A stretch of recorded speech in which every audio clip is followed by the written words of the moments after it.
നിങ്ങൾക്ക് ഒരു ഉദ്ദേശവും ഇല്ലെങ്കിൽ പിന്നെ ഒരു സ്വകാര്യ സംഭാഷണത്തിന്റെ ആവശ്യം. ഹായ് ഗൈസ്, എല്ലാവർക്കും നമസ്കാരം.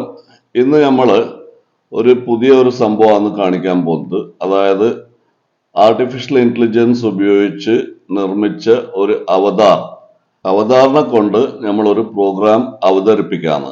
ഓക്കെ, അപ്പൊ ഈ വീഡിയോ ഫുൾ ആയിട്ട് കാണാം. പിന്നെ ഈ പ്രസന്റേഷൻ എന്ന് പറയുന്നത് അതൊരു ലേറ്റസ്റ്റ് ന്യൂസും കൂടിയാണ്. നമ്മളെ മല്ലു ട്രാവലറും പിന്നെ ഒരു സൗദി സ്ത്രീന്റെ ഒരു ഇഷ്യൂ നടക്കുന്നുണ്ട്. ആ ഇഷ്യൂവിനെ പറ്റിയിട്ടുള്ള ഒരു വീഡിയോ ആണ്. അപ്പൊ ആ ഒരു ഇൻഫർമേഷൻ കൂടി നിങ്ങൾക്ക് ഈ വീഡിയോയിൽ കിട്ടും. പിന്നെ ഈ അവതാർ എങ്ങനെ ക്രിയേറ്റ് ചെയ്തു, ഇതെങ്ങനെയാണ് ഇതിന്റെ പ്രസന്റേഷൻ ചെയ്യിപ്പിച്ചത്, അതിന്റെ കാര്യങ്ങൾ അറിയാൻ താല്പര്യം ഉണ്ടെങ്കിൽ ചാനൽ സബ്സ്ക്രൈബ് ചെയ്യുക. കൂട്ടത്തിൽ വീഡിയോ കണ്ടിട്ട് അതിൽ കമന്റ് ചെയ്യുക. താല്പര്യം ഉണ്ടെങ്കിൽ ഞാൻ അത് ക്രിയേറ്റ് ചെയ്യുന്ന രീതിയും പിന്നെ കാര്യങ്ങളെല്ലാം എക്സ്പ്ലെയിൻ ചെയ്തിട്ടുള്ള ഒരു വീഡിയോ അടുത്തതായി ചെയ്യുന്നതായിരിക്കും. Okay, so have A great time. Subscribe ചെയ്യാത്ത ആൾക്കാർ സബ്സ്ക്രൈബ് ചെയ്യുക ആൻഡ് ഷെയർ ചെയ്യുക. അതുപോലെ തന്നെ ബെല്ലൈക്കൺ ക്ലിക്ക് ചെയ്യുക. ഇനി നമുക്ക് വീഡിയോയിലേക്ക് പോവാം. ഓക്കെ,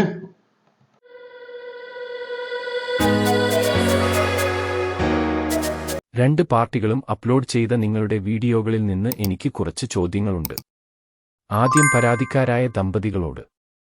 നിങ്ങൾക്ക് ഒരു ഉദ്ദേശവും ഇല്ലായിരുന്നുവെങ്കിൽ, നിങ്ങൾ അത്ര വലിയ സുഹൃത്തുക്കളല്ലായിരുന്നുവെങ്കിൽ, ഷാക്കിർ ക്ഷണിച്ചിരുന്നെങ്കിൽ പോലും വൈകുന്നേരങ്ങളിൽ അദ്ദേഹത്തെ കാണാനുള്ള തിടുക്കമോ ആവശ്യമോ എന്തായിരുന്നു? അവളുമായുള്ള നിങ്ങളുടെ ലൈംഗിക ബന്ധത്തെക്കുറിച്ച് അവൻ ചോദിച്ചപ്പോൾ അവന്റെ മനഃശാസ്ത്രം നിങ്ങൾക്ക് മനസ്സിലായില്ലേ? സുഖമില്ലാത്തപ്പോൾ എന്തിനാണ് സംസാരം നീട്ടിക്കൊണ്ടുപോയത്? നിനക്ക് സുഖമില്ല എന്ന് പറയുമ്പോൾ അവളെ അവന്റെ കൂടെ താമസിക്കുന്ന മുറിയിൽ നിന്ന് നീ എങ്ങനെ പോയി? നിങ്ങൾക്ക് ഒരു ഉദ്ദേശവും ഇല്ലെങ്കിൽ പിന്നെ ഒരു സ്വകാര്യ സംഭാഷണത്തിന്റെ ആവശ്യകത എന്താണ്? ഒരു പുരുഷനും തന്റെ ഭാര്യയെ മറ്റൊരു പുരുഷന്റെ മുറിയിൽ താമസിപ്പിക്കില്ല, അവർക്ക് എന്തെങ്കിലും ഉദ്ദേശ്യമില്ലെങ്കിൽ. കൂടാതെ ഒരു പുരുഷനുമായി ഒരു സ്വകാര്യ സംഭാഷണം നടത്താൻ ഒരു സ്ത്രീയും ഇഷ്ടപ്പെടുന്നില്ല, അവൾക്ക് ഒരു ഉദ്ദേശവുമില്ലാതെ. അവളെ സ്പർശിച്ചുകൊണ്ട് ഷാക്കിർ ആദ്യത്തെ മോശം നീക്കം നടത്തിയപ്പോൾ എന്തുകൊണ്ടാണ് അവൾ മുറിയിൽ നിന്ന് പുറത്തു പോകാത്തത്? അവൻ കൂടുതൽ കാര്യങ്ങൾ ചെയ്യുന്നത് വരെ അവൾ എന്തിനാണ് കാത്തിരുന്നത്? ഇത്രയൊക്കെ സംഭവിച്ചതിനു ശേഷം അവൾ എന്തിനാണ് കാർ ഓടിക്കാൻ സമ്മതിച്ചത്? എങ്ങനെ മുൻ സീറ്റിൽ ഇരുന്നു? എങ്ങനെയാണ് അവളെ മുൻ സീറ്റിൽ ഇരിക്കാൻ അനുവദിച്ചത്? അവൻ ഒരു നല്ല സുഹൃത്താണെങ്കിൽ പോലും സാധാരണ മുൻസീറ്റിൽ പുരുഷന്മാർ മാത്രമേ ഇരിക്കൂ, സ്ത്രീകൾ പിൻസീറ്റിൽ ഇരിക്കും. ഡ്രൈവിനും ഏറെ സമയമെടുത്തു. ആശ്ചര്യപ്പെടുത്തുന്നു. ഇനി ഷാക്കിറിനോട് ചോദ്യങ്ങൾ. നിങ്ങൾ പറയുന്നത് പോലെ അവർ നല്ല ബന്ധത്തിലായിരുന്നില്ലെന്നും വേർപിരിയാൻ ആഗ്രഹിക്കുന്നുവെന്നും. നിങ്ങൾ ധാരാളം സബ്സ്ക്രൈബർമാരുള്ള ഒരു പ്രശസ്ത യൂട്യൂബർ ആണ്. ഇത്രയും സങ്കീർണമായ വിഷയങ്ങളിൽ ഇടപെടേണ്ട ആവശ്യം എന്തായിരുന്നു? ഇത് നിങ്ങൾക്ക് ഒരു പാഠമാണ്.